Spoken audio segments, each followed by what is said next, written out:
एकांत विश्रांत महुम्नि पुरमात्मने दुर्निवारणयानिक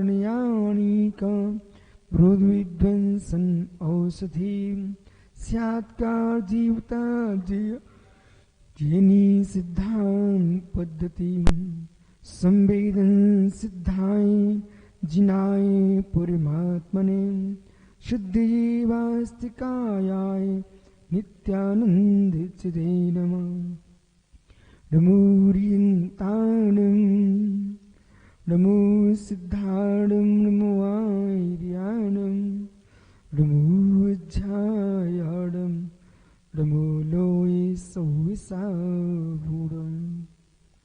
पंच परमेष्टि भगवानी की परम पूज्य आचार्य भगवान कुंद कुंद स्वामी की परम पूज्य आचार्य भगवान अमृतचंद्र स्वामी की परम पूज्य आचार्य वंचय सिंह स्वामी की परम पूज्य आचार्य विराग सागर मुनि महाराज की अहिंसामय विश्व धर्म की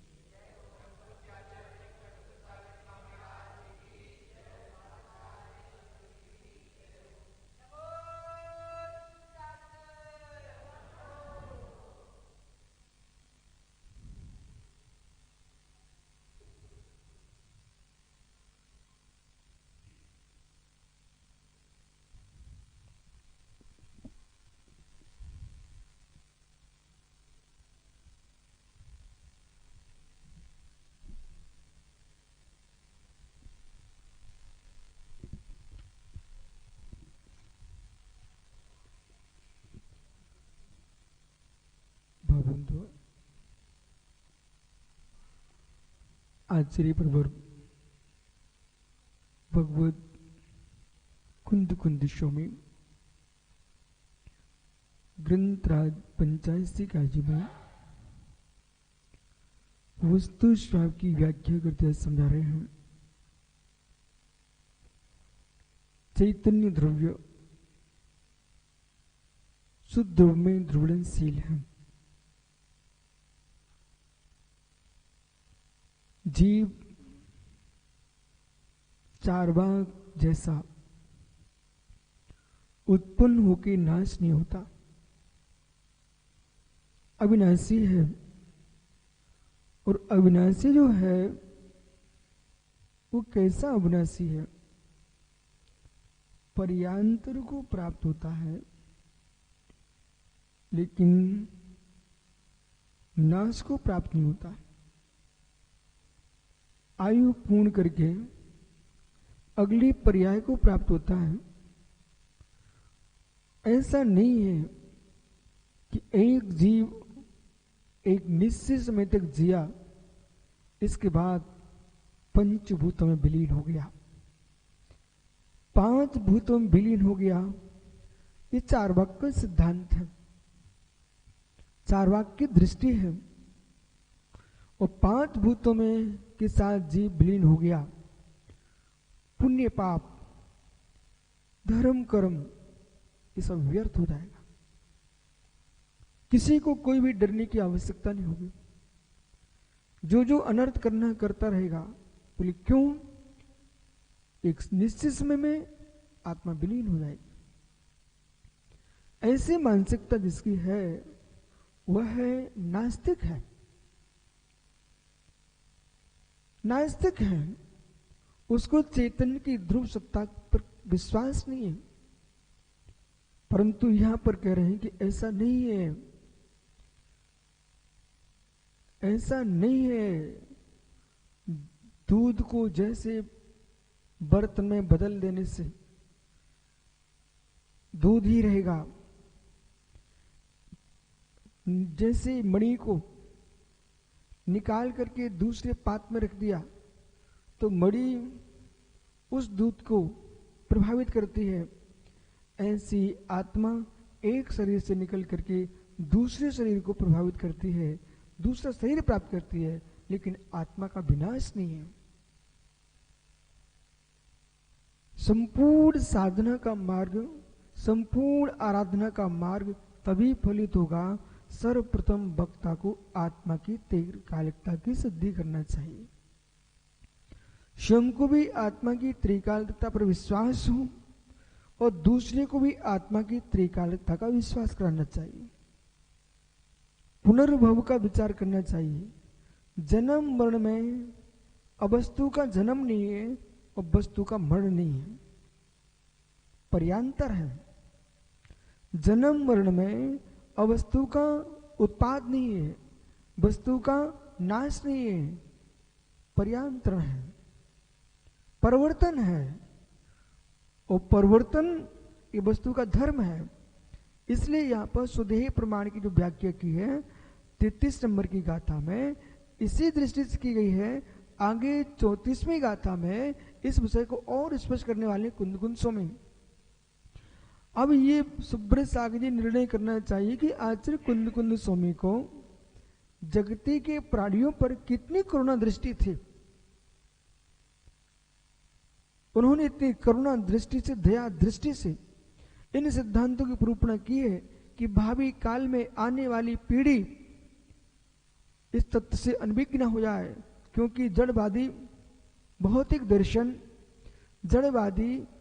दर्शन ये जगती पर हावी हो चुके हैं। देश पर राज्य करना राजा बनके ये बहुत प्रभावी वस्तु नहीं है। देश पर राज्य करना राजा बनके ये बहुत दीर्घकालीन व्यवस्था नहीं है। एक एक शब्द समझना, देश पर राज्य करना राजा बनके इसका जीवन लंबा नहीं है। साहित्य लिख करके, उपदेश दे करके लोगों के हृदय में स्थापित होना ये दीर्घकालीन है, दीर्घकालीन है। यदि कुंद कुंद जैसे महान आचार्य दार्शनिक दृष्टि से तत्व की निरूपण नहीं करते तो विश्वास मानना कि लोगों की यही मानसिकता बन जाती जो जड़वादी भौतिक विज्ञान जगत की प्रत्यक्ष वस्तुओं को प्रमाण मात्र मान रहा है। न उसके पास अनुमान की व्यवस्था है, न आगम की व्यवस्था है, न स्मृति की व्यवस्था है। मित्र न प्रत्यक्ष प्रमाण उसके पास है, न परोक्ष प्रमाण उसके पास है। मात्र मात्र मात्र इंद्रिय प्रत्यक्ष को मानता है।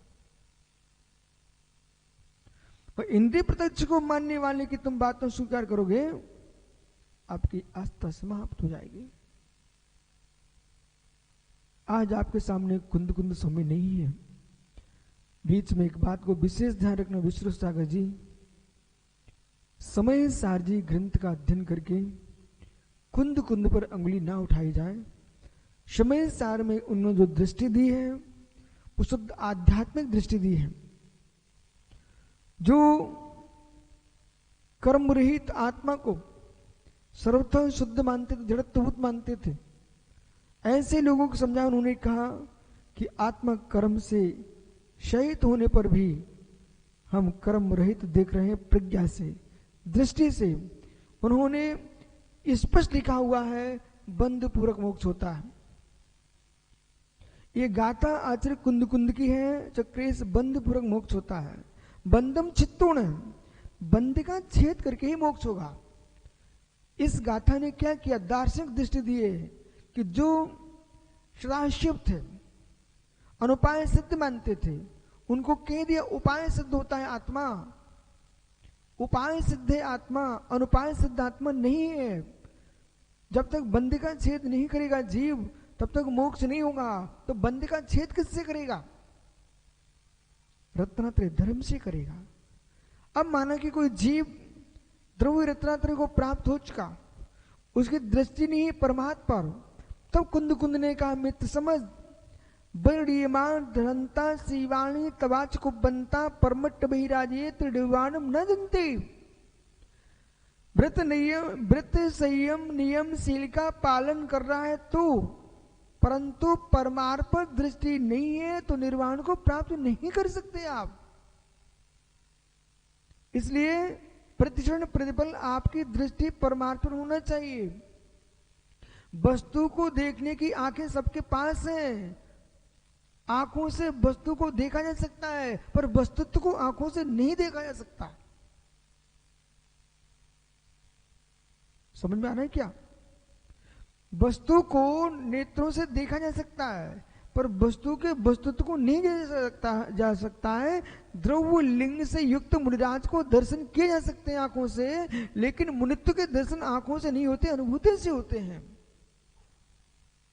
और मुनित्व के दर्शन करना, मुनित्व के दर्शन करना है तो मात्र मुनि बन के ही कर सकते हो। मुनित्व के दर्शन आंखों से भिन्न पुरुष कर ही नहीं सकता। कुछ कहना, मुनित्व के दर्शन तो मात्र मुनि बन के ही कर पाओगे। मुनि महाराज के दर्शन कर सकते हैं आप। जो भाव है वो भाववान के पास ही रहता है। जो भाव है वो भाववान के पास ही रहता है। भाववान से भिन्न भाव नहीं होता। इसलिए जब समय सारथी की अध्ययन कर लें आप, पंचाशिका प्रवचन सारथी का अध्ययन करना चाहिए। तब आपको बोध होगा, ओहो वृद्ध आचार कुंद कुंद स्वामी को सत्यार्थ बोध प्रदान करने के लिए कितना करुणा भाव था। जिसे मोह का चिन्ह कह रहे हैं वो भी उन्होंने स्वीकार कर लिया। जिसे मोह का चिन्ह स्वयं पंचाशिका में कह रहे हैं उसे भी उन्होंने स्वीकार कर लिया। मोह का चिन्ह उनके पास न होता तो ग्रंथ लिख नहीं पाते।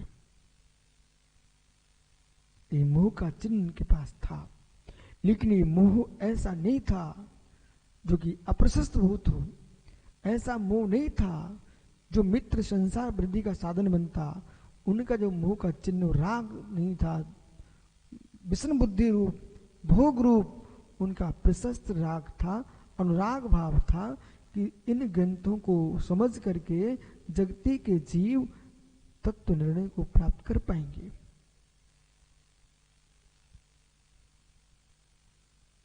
स्वयं के उपयोग की निर्मलता के लिए पर के उपयोग की निर्मलता हो जाए, इस साधु पुरुषों का प्रयास होता है। इसलिए यहां पर जो लिख रहे हैं, प्रज्ञ जनों को कुंद कुंद पुष्दन भूतुली जैसे योगियों के ग्रंथों का अध्ययन करके एक निर्णय के पास पहुंचना चाहिए। इस विद्या को हम प्राप्त करके आगे कैसे बढ़ाएंगे। और सभी का सोच तत्व निर्णय के नाम पर अज्ञान में हो गया तो संस्कृति की सुरक्षा नहीं हो सकती। मैं स्वयं लीन हूं, स्वयं लीन हो कि प्रमाद में लीन हो, स्वयं लीन हो कि अविद्या का छुपाव कर रहे हो, स्वयं लीन हो कि अविद्या का छुपाव कर रहे हो कि मेरे से विषय बनता नहीं है, इसलिए मैं कह रहा हूं स्वयं लीन हूं। आगम की व्याख्या को प्रपंच कहे, इसका मतलब है आपको आगम की व्याख्या करने का विवेक नहीं है, पद्धति का बोध होना चाहिए। कुंद कुंद स्वामी इस पद्धति को अच्छे से जानते थे कि आध्यात्मिक शैली में किस प्रकार से दार्शनिक व्यवस्था को खड़ा किया है। ये आचार्य कुंद कुंद से बहुत अच्छे से बनता था। क्या सुदेव प्रमाण जो शब्द है दार्शनिक नहीं है?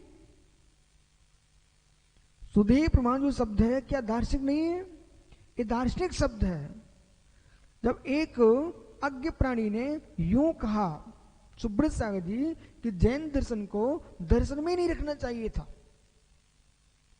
ऐसा लिख तो दिया, परंतु 2 लाइन आगे बढ़ता है स्वयं लेखक ऐसा लिखने वाला, लेकिन मानना पड़ेगा। घबराहट किस बात की आ गई आपको? क्यों मानना पड़ेगा? पहले क्या लिखता है कि ये दर्शन में नाम नहीं आना चाहिए जैन दर्शन का, फिर धीरे से अगली पंक्ति में लिखता भाई कि मानना पड़ेगा। क्यों मानना पड़ेगा? क्योंकि दार्शनिक पक्ष कहता है जहाँ आत्मा की व्याख्या होती है वो दार्शनिक पक्ष होता है, उस बेचारे को इतना विवेक नहीं था कि संसार में आत्मवाद पूर्व किसी के पास नहीं है, वो जैन दर्शन के पास ही है। आत्मा के बारे में विशद व्याख्यान करने वाला विश्व में कोई दर्शन है, उसका नाम जैन दर्शन है। और इतना गहरा जैन दर्शन के पास आत्मा है, बद्ध आत्मा भी है, अबद्ध आत्मा भी है, और वो आत्मा के कितने स्थान है, सारे स्थानों की व्याख्या जैन दर्शन कर रहा है। इसलिए सुधेय प्रमाण जो शब्द है, सुधेय प्रमाण जो शब्द है, वो ये कह रहा है कि आत्मा अलाद चक्र नहीं है, आत्मा राई प्रमाण नहीं है, आत्मा अंगुष्ठ प्रमाण नहीं है। तो आत्मा कैसी है? संसारी आत्मा सुधेय प्रमाण है, सुधेय प्रमाण है। और आपने यूं कहा राई प्रमाण है, तो फिर तो जहां पर आत्मा रहेगी वहां पर चेतन रहेगा, और जहां आत्मा नहीं रहेगी वहां जड़ हो जाएगा। और यूं को कि घूमता रहते हैं, आत्मा घूमती रहती है, तो आत्मा घूमती रहती है, तो आत्मा कोई यंत्र नहीं है, कोई चक्र नहीं है जो कि पूरे शरीर में घूमती रहती है। आत्मा असंख्या प्रदेशी है और देह प्रमाण है। इस बात को यहां पर समझा रहे हैं। देह मात्र से दृष्टांतम कथ्यामि तहि ब्राह्मणस्य धृत्वा, देह प्रमाण आत्मा है, ऐसा अभिप्राय मन में धारण करके इदम सूत्रम प्रतिपादिति, इस सूत्र को कहते हैं। एवं इस प्रकार से अग्रे से विवक्षित सूत्रार्थम मन से संबधार, आगे के सूत्र को, विवक्षित सूत्र को मन में धारण करके सूत्र से अग्रे आगे सूत्र इदम उचितम उचित है। भवतेव निश्चितम होता है निश्चित सूत्रम इदम निरूप्यमिति पातन का, ये निश्चित सूत्र है ऐसी पातन का। लक्षणम यथा संभव सर्वोत्तम ज्ञातव्यम, यथा संभव लक्षण जानना चाहिए। कैसे? जे परम रायणम यथा पदम रत्नम कर्त्री, जैसे पदम रत्न, पदम राग मणि, कथम भूतम किस प्रकार से, क्षिप्तम छोड़ दिया है, डाल दिया है, कहां पर, खीरे, क्षीरे मतलब दुग्धम, एक पदम मणि, पद्म मणि नाम का रत्न, उसको दुग्ध में निक्षिप्त कर दिया, डाल दिया। क्षीरे किम करोति, जब वो रत्न दूध में डाल दिया गया तो फिर क्या करता दूध का वो रत्न, क्षीरम प्रकाशति, क्षीर को, दूध को प्रकाशमान करता है। तत्क्षीरम, उस क्षीर को, तथा देही देयत्तो, देही संसार देस्तम सन सदैह मेत्तम, जैसे पदमराग मणि को दूध में डालने पर पदमराग मणि दूध को प्रभावित कर रही है, उद्युत कर रही है, प्रकाशमान कर रही है, दूध में मणि की आभा फैल चुकी है।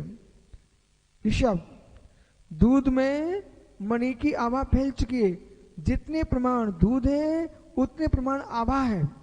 इसी प्रकार से जो मेरी आत्मा है, जितना बड़ा शरीर है उतनी बड़ी आत्मा है।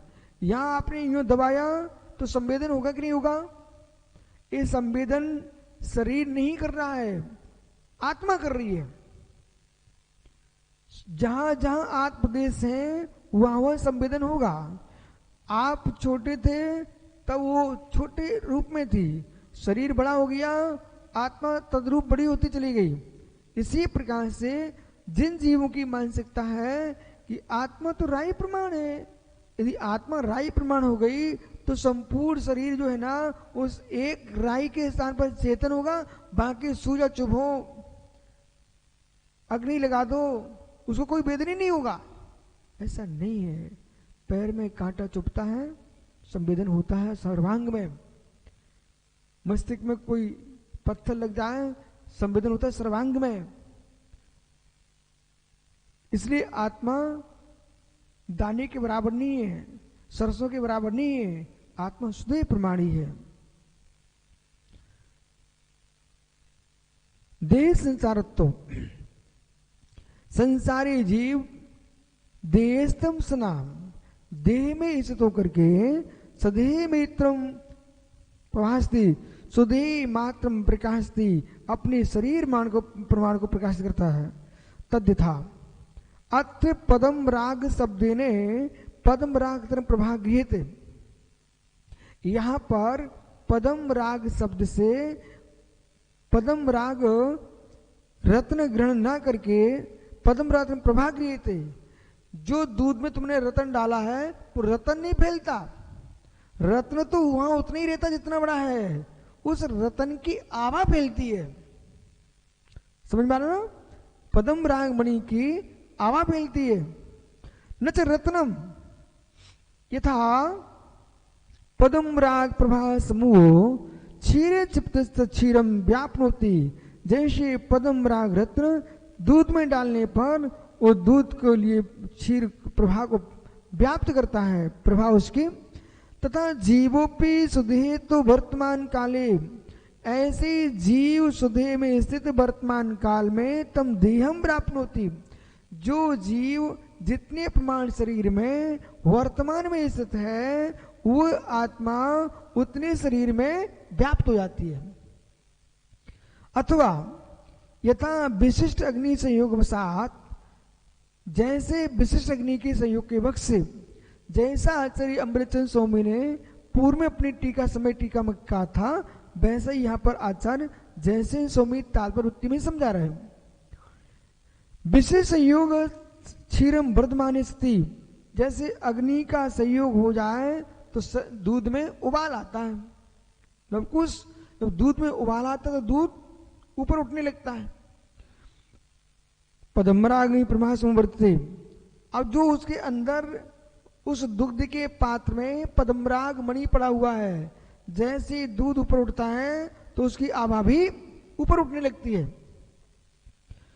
ये माने चाहिए मानम, और जैसे वो दुग्ध नीचे होता है उसकी आभा भी नीचे हो जाती है।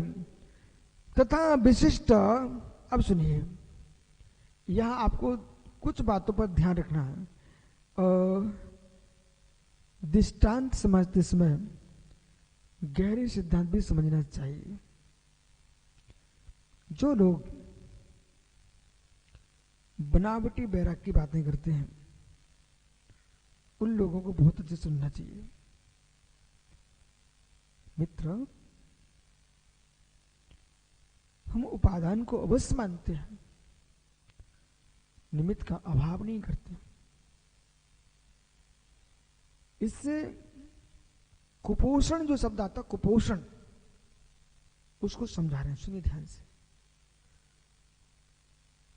बेटा, वीरंत्र कर्म को क्षोभसम होगा, अपने आप ताकत आएगी, कुछ भी खाते रहो। ऐसा नहीं है, ऐसा नहीं है। आपके देश में कितने बच्चों के पेट आगे बढ़ रहे हैं, वो हाथ पैर ऐसे हो रहे लकड़ी जैसे, ये किसके शिकार है? ये कुपोषण के शिकार है।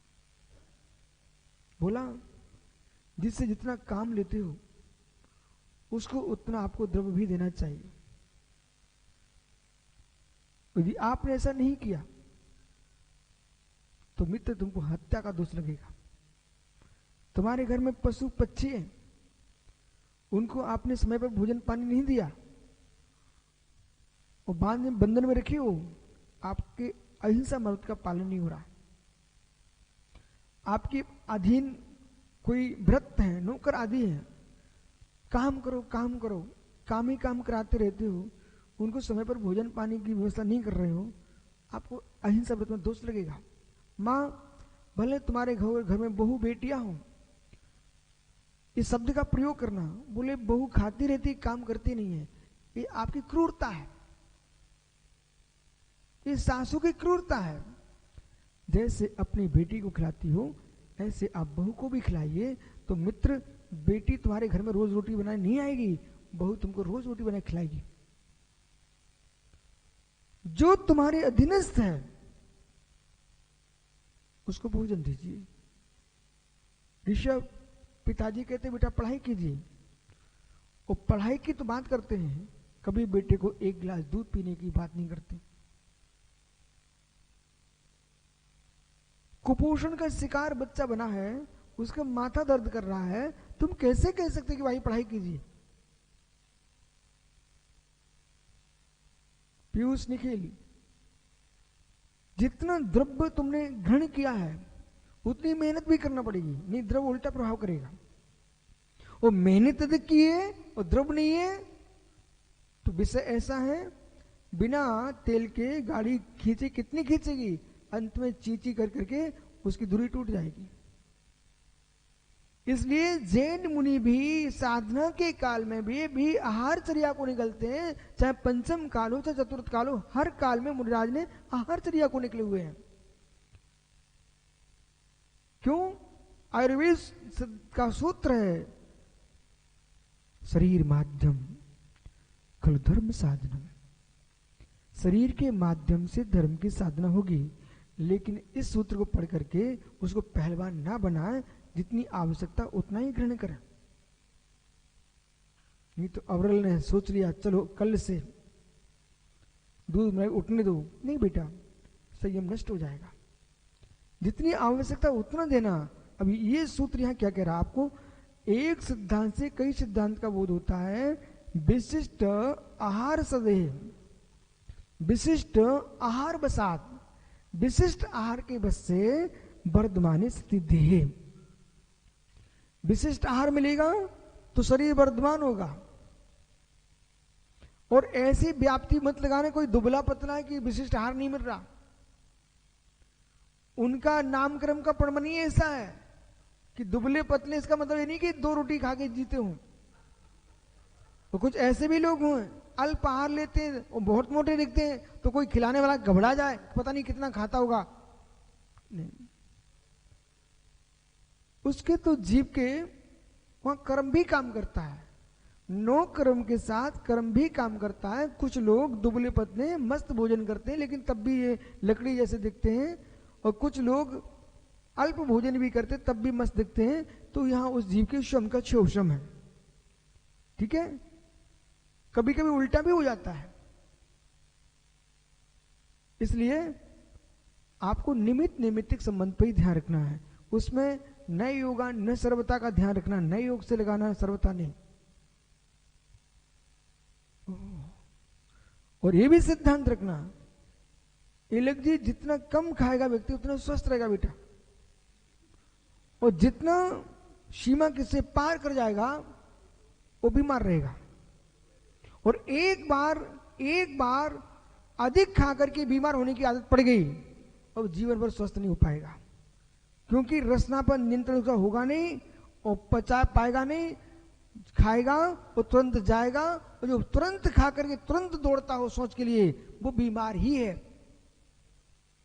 कदाचित किसी ने उपवास किया है, कोई कारण बस अचानक जाना पड़ गया, वो विषय अलग है, लेकिन वो प्रतिदिन ऐसा करता है, मतलब कहीं ना कहीं बीमार हो चुका है। आचार्य विराग सागर ने ऐसी दीक्षा नहीं दी बेटा, कुछ सोच के दी होगी, ठीक है ना। अभिप्राय को समझेंगे नहीं तो अभी तक तो पता नहीं तुम लोग क्या करते। आइए यहां पर तो अपने शरीर के लिए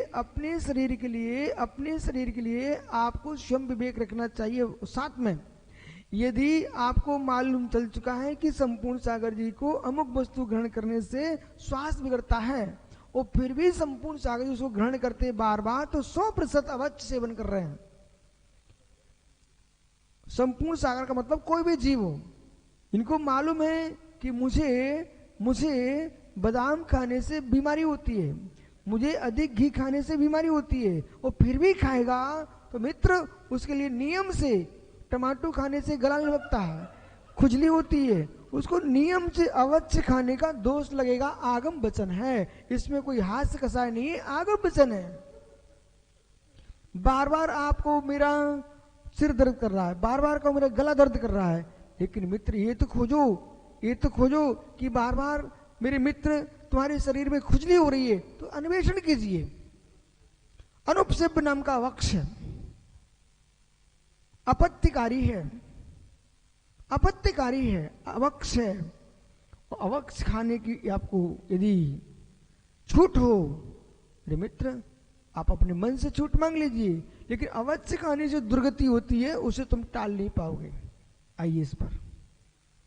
विशिष्ट आहार करने से वर्धमाने सती, वर्धमान होने पर विसृंतन्ति, शरीर फैलता है। जो अच्छे घर के बच्चे हैं, अच्छा नामकर्म का उदय है, अच्छा भोजन मिल रहा है, 12-13 वर्ष का बच्चा ऐसा दिखता है 16-17 साल का हो, और जिन घर में वास्तव में खाने को नहीं है और चिंताएं पूर्ण व्याप्त हैं, वे 21 साल के युवा ऐसे दिखते थे कल का छोकरा हो, कल का बच्चा हो, बिल्कुल दुबला पतला दिखता है। या तो बीमारी है या घर में खाने की व्यवस्था नहीं है, या फिर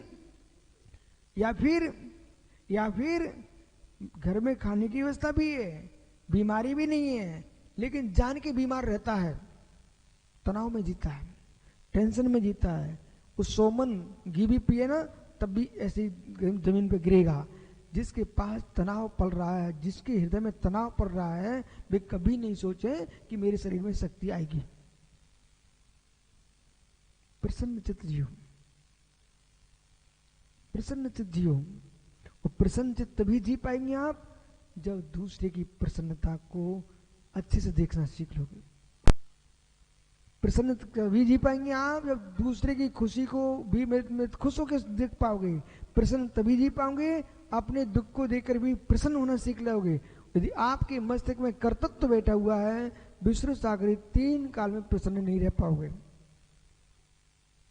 हर जगह तुमको कर्तृत्व दिख रहा है, हर जगह तुम टोकोगे, हर जगह टोकोगे, तो मेरे मित्र सुधर तो पाएगा नहीं।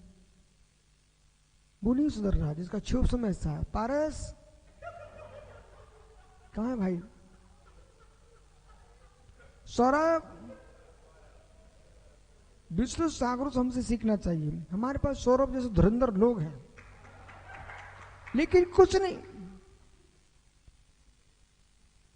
बालक 100 उपादान की योग्यता से पढ़मन चलता है।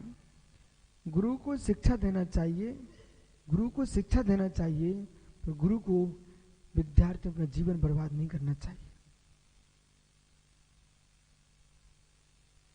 आनंद का जीवन जीना चाहते हो तो शिक्षा तो दो, कर्तव्य है, लेकिन हम सुधार के रहेंगे मित्र, उनके सुधार के विकल्प में स्वयं का बिगाड़ ना हो जाए। ठीक है, मध्यस्थ क्यों, माध्यस्थ नाम का सूत्र क्यों लिखा गया? उपेक्षा शब्द का प्रयोग क्यों किया गया? ज्ञान का फल उपेक्षा है कि नहीं?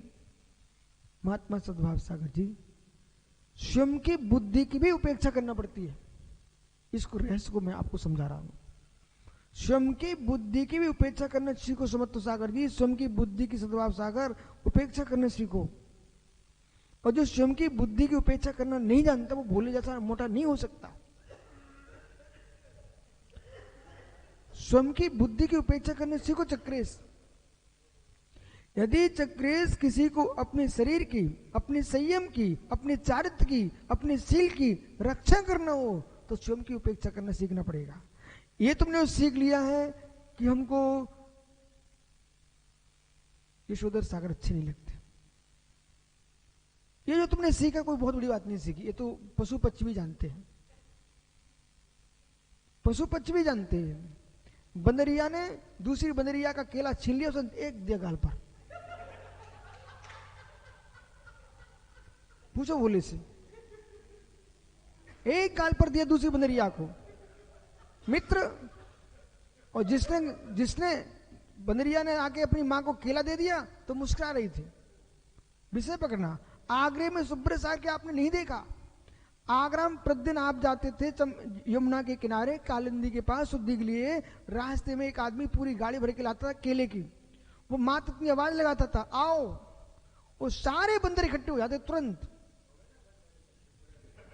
हो। और वह आकर के एक एक केला दबाया, और इतने परिक्रय संज्ञा कितनी विचित्र थी। सुनो, गप गप किया, यहां रख लिया उन्होंने, एक हाथ इस हाथ में, एक इस हाथ में, दो मुख में दबाए हैं, वो अंदर ले भी गया। आहार संज्ञा की तीव्रता देखो। तो ऐसे काम कर लेना कि अपनी थाली का भी खा लेना, दूसरी थाली पे भी आंख मारते रहना, और फिर सोचना कल क्या खाऊंगा। ये तो बदरियों के भी काम है।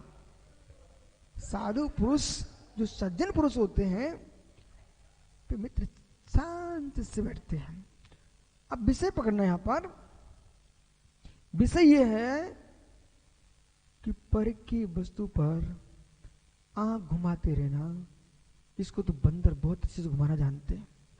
आपको मालूम ना तो कभी जंगल में चलना, बंदर कैसे आंख घुमाता है, ऊपर नीचे आड़े तिरछे खूब आंख घुमाता है। अरुण, जिस आदमी की आंख घुमाने की आदत है वो 100% ये तो बंदर पर्याय से आया है या जाने वाला है। विषय क्या यहां पर? उपेक्षा। मित्र मित्र, जो अपने भावों की उपेक्षा करने नहीं जानता, उसके दादा के दादा उसे संजीव बना के नहीं रख पाएंगे। जो जीव अपने भावों की उपेक्षा करना नहीं जानता, वो अपने 3 भव क्या कोटि भव लगा दे, अपने सील की रक्षा नहीं कर पाएगा। जो जीव अपने भावों की उपेक्षा करना नहीं जानता, वो राज्य गद्दी पर बैठा दो सोने के सिंहासन पर, वो सुखी नहीं हो पाएगा। दादा बड़ियात्या जी और दीपक पुत्रो, बेटा सुनो, उपेक्षा।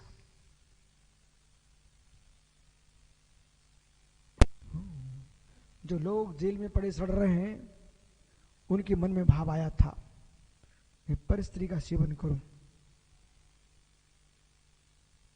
यदि उस भाव की उपेक्षा कर देते, आज जेल में ना सड़ते मिलते। जो लोग सुब्रत सागरी छतरपुर में, हम लोग बड़े मंदिर से डेढ़ा पहाड़ी जाते थे, प्रतिदिन कोई ना कोई बंदे मिलते थे रास्ते में, कोई जेल सामने पड़ती रास्ते में, थाना और जेल बिल्कुल पास ही में। प्रतिदिन कोई ना कोई हाथ कड़ी बेड़ियों में पड़ा मिलता था। जब हम पढ़ते थे उमरी में, बचपन में, वहां पर मेरा स्कूल और थाना बिल्कुल सामने, आप देख के आए हो। प्रतिदिन कोई ना कोई कुटते मिलता था, पिटते मिलते थे। एक दिन तो ऐसा दृश्य देखा, जैसे वॉलीबॉल बैठते फुटबॉल, एक आदमी इधर खड़ा यहां से मारता है, वो इधर वहां खड़ा वहां से मारता है। एक आदमी को पुलिस वालों ने ऐसे खड़ा हो गए और बीच में उसको बिठा दिया। एक ने ऐसे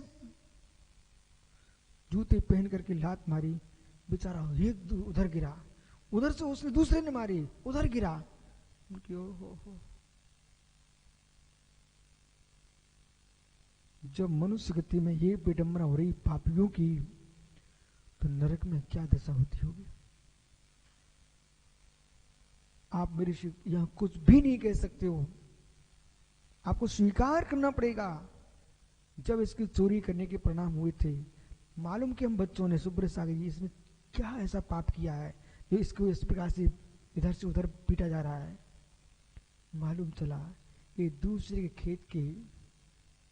खेत की जो है घास अपनी गाय भैंस को लेके आया था, उसके लिए पिट रहा था।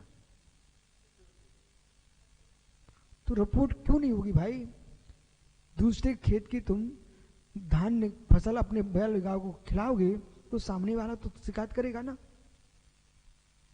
इतना सा मात्र प्रकरण था, दूसरे के खेत की घास ला करके उसने चुराई थी, सो उसकी पिटाई हो रही थी। बड़े पापी ऐसे नहीं पिटते, वे अंदर पिटते हैं।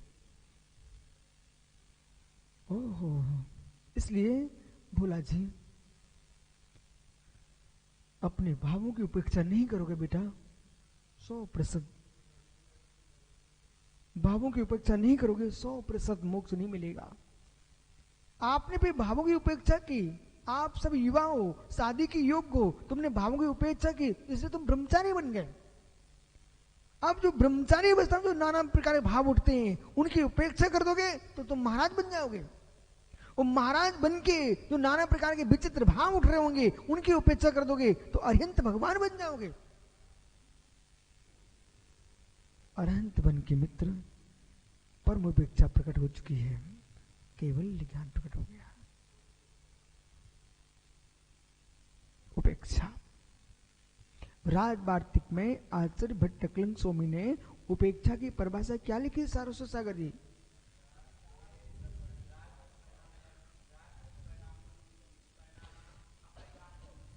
मित्र राग देशो अपरिधान, अपरिणाम नहीं अपरिधान उपेक्षा, राग देशो अपरिधान उपेक्षा। क्या राग देश के परिणामों का परिधान नहीं होता है उसका नाम उपेक्षा।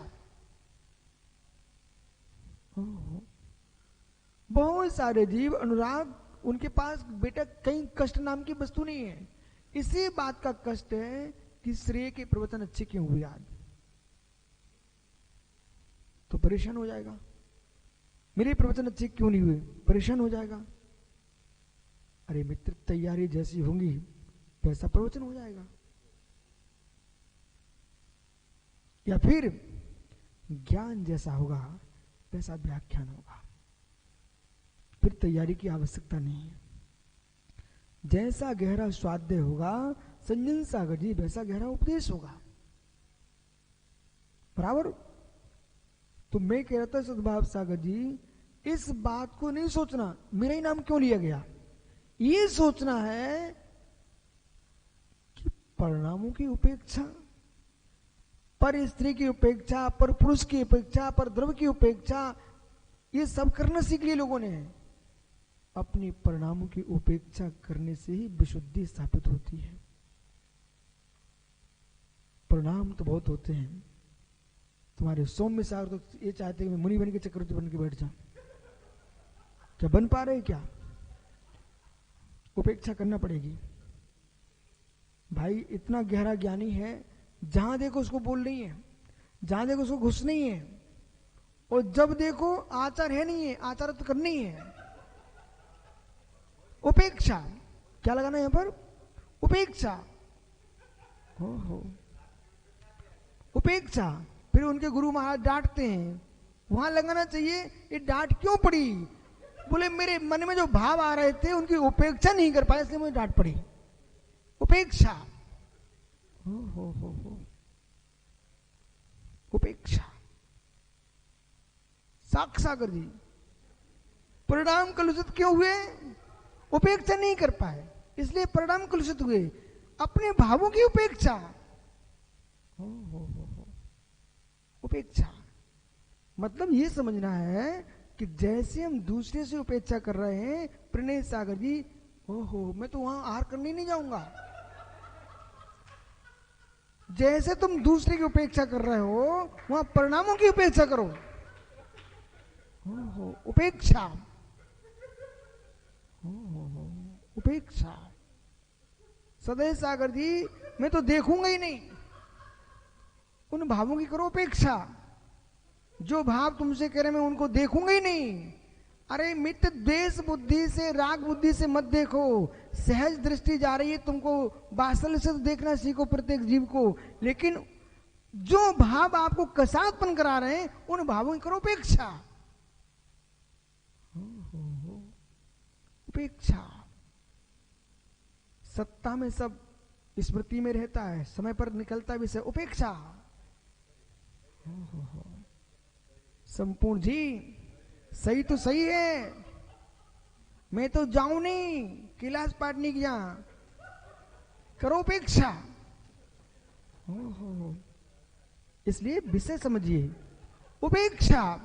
जो प्रणाम चक्रेश बेटा तुम भी फंसो अभी इधर आओ, यानी जो भाव उत्पन्न हुए थे एक क्षण को उन भावों की उपेक्षा हो जाती तो बेटा उपेक्षा संयम के मार्ग को प्रशस्त करने के लिए सामायिक संयम जीवित रहता। सत्य है कि नहीं बेटा? तत्क्षण में उन भावों की उपेक्षा नहीं कर पाए, उन भावों ने हमारे संयम भाव का अभाव करा दिया। उपेक्षा। ठहरिए, उपेक्षा। उपेक्षा इन सब लोगों को श्रीफल में संयम दिखता है, तुरंत बोले चढ़ा दो श्रीफल। अरे भाई, श्रीफल चढ़ाने की आवश्यकता नहीं है। जब तक परभावों की उपेक्षा नहीं होगी और चारित्र भाव की अपेक्षा नहीं होगी, तब तक श्रीफल में संयम नहीं होता, सड़ा निकल जाता है। अनुराग, वो कहां वैभव सागर, इंदौर में एक ज्ञानी ने श्रीफल चढ़ाया और सुब्रत सागर ने देखा उसमें ऐसे काले धुआं निकल रहा था। हो बेटा, यदि आप सकुन शास्त्र मानते हो, निमित्तिक मानते हो, तो परम सत्य है कि जिस द्रव को तुमने चढ़ाया था उस द्रव में प्रशस्तता का अभाव हो जाता है।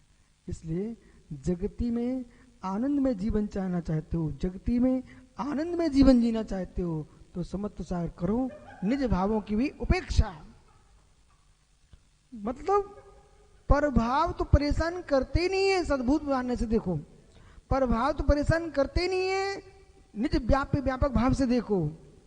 जब भी परेशानी होती है, परभाव निमित्त हो सकते हैं, परिणाम हमारी ना बिगड़े, उनकी उपेक्षा कर दें। हर व्यक्ति भगवान आत्मा। इसका मतलब ये नहीं है कि जान के सिर पर तुम कीले ठोको और कहो करो उपेक्षा, करो उपेक्षा। हाँ, ये शब्द भी उन्हीं के लिए मैं कह रहा हूं जिनके अंदर सामर्थ्य नहीं है। आहा, धन्नो गजकुमार स्वामी को पहले मेरा नमस्कार हो। गजकुमार मुनिराज को कुछ प्रणाम कर बेटा। जिनका ससुर आया, सिर में कीले ठोके पहले उसने, फिर सिकड़ी लगा दिए। धन योगेश्वर को थी देह से भी उपेक्षा, थी देह से भी उपेक्षा, परिणाम ही निकला, देह जलती रही, आत्मा चमकती रही। उपेक्षा। इसलिए विश्रुत सागर जी मित्र कई विषयों पर उपेक्षा ही काम में आएगी।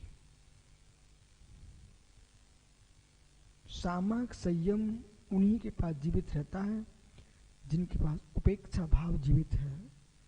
उपेक्षा भाव का नाश होता है तो छेद उपस्थापना करना पड़ता है। ये सत्य है कि नहीं? उपेक्षा भाव जिनका जीवित नहीं है उनको छेद उपस्थापना करना पड़ता है। अब मित्र, उसमें किन किन के तुम नाम लोगे, नाम की जरूरत नहीं है। चाहे मैं हूं चाहे आप हो, दीर्घ समय तक साधना का जीवन वही जी पाएंगे जिनके पास उपेक्षा नाम का ढाल है। तलवार मास से युद्ध नहीं जीता जाता। बोला, तलवार मास से युद्ध नहीं जीता जाता। यानी पटना ढाल नहीं है, तलवार का बार। अपनी तलवार से तुम दूसरे पर बार कर सकते हो, पर ढाल से दूसरे के बार को रोका जाता है। जो विशुद्ध परिणाम है वो मित्र तुम्हारी ढाल है अथवा तुम्हारी तलवार है। और विषय कसा से उपेक्षा की जाती है वो तुम्हारी ढाल है। ध्रुव संयम एक तलवार है तो भाव संयम उपेक्षा ढाल है। ये दोनों तुम्हारे हाथ में होंगी तब रक्षा होगी। आइए मित्र, समय उपेक्षा। तिलक जी बेटा, तुम्हारे जीवन के लिए एक सूत्र था। जिस साधक के अंतराय बहुत आए उसको थोड़ी उपेक्षा बरतना चाहिए। यदि थाली में 50 सामग्री श्रावक दिखा रहा है, मुझे मालूम है मेरे 3 दिन से लगातार अंतराय है, थोड़ा उपेक्षा कर देना। जितनी कम सामग्री लोगे और जिस सामग्री खाने की इच्छा हो रही उस दिन उसको तो हटा ही देना। और श्रावक जिसको बहुत जबरदस्ती करे वो आप मना करो, फिर तो बिल्कुल भी मत लेना। जिसको आपने एक बार मना कर चुके हो, अब श्रावक बार बार कह रहा कि ले लो, पिघल मत जाना, तुमको अंतराय आ जाएगा। देखो भाई, अनुभव से बता रहा हूं, आगम से बता रहा हूं। और स्वयं के परिणाम विशुद्ध करके जाओगे, प्रसन्न होकर के, तो वृद्ध माता भी आहार कराएंगी, तब भी अच्छे हो जाएंगे। और परिणाम किंचित भी बिगड़े हो चुके हैं तो भोले जैसे मोटे लोग भी पहुंच जाएंगे, कुछ नहीं कर पाएंगे, कुछ नहीं कर पाएंगे। इसलिए उपेक्षा। और आपको विश्वास हो तो कल प्रयोग करके देख लेना,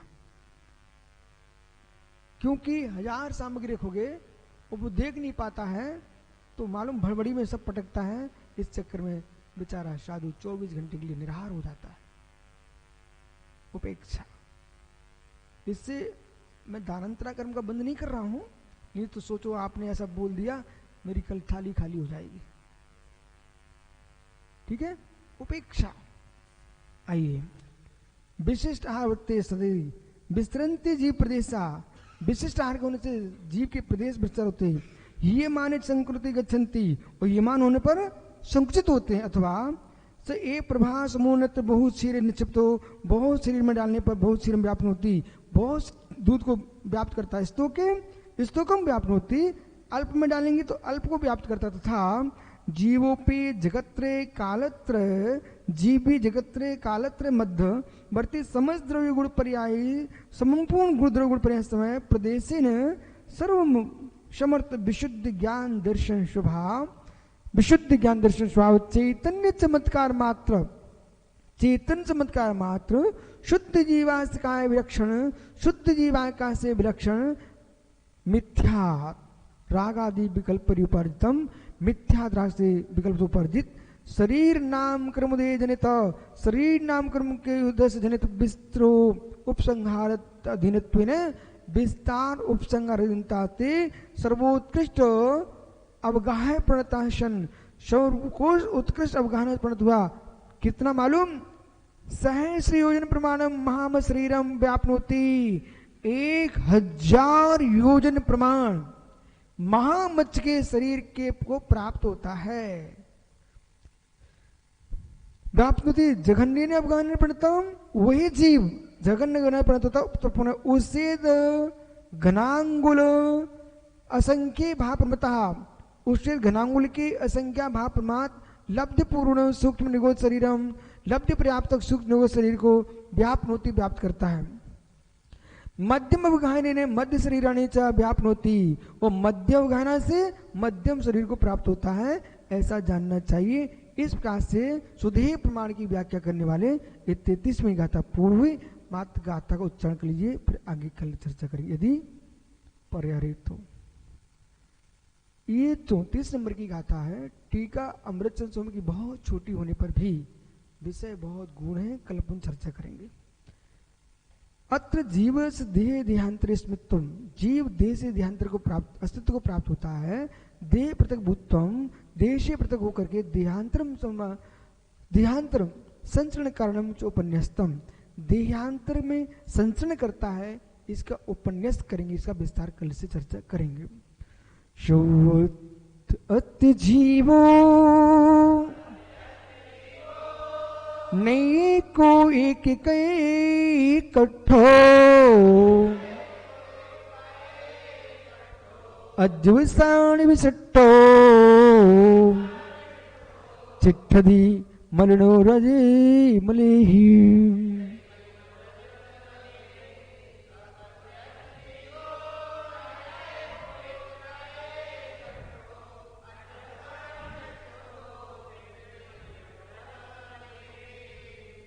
ज्ञानियों, 34वें गाथा सूत्र को अपन आगे विचार करेंगे। नमो रियंताडम, नमो सिद्धाडम, नमो आयरियाडम, नमो इच्छायाडम, नमो सोसाहुरम।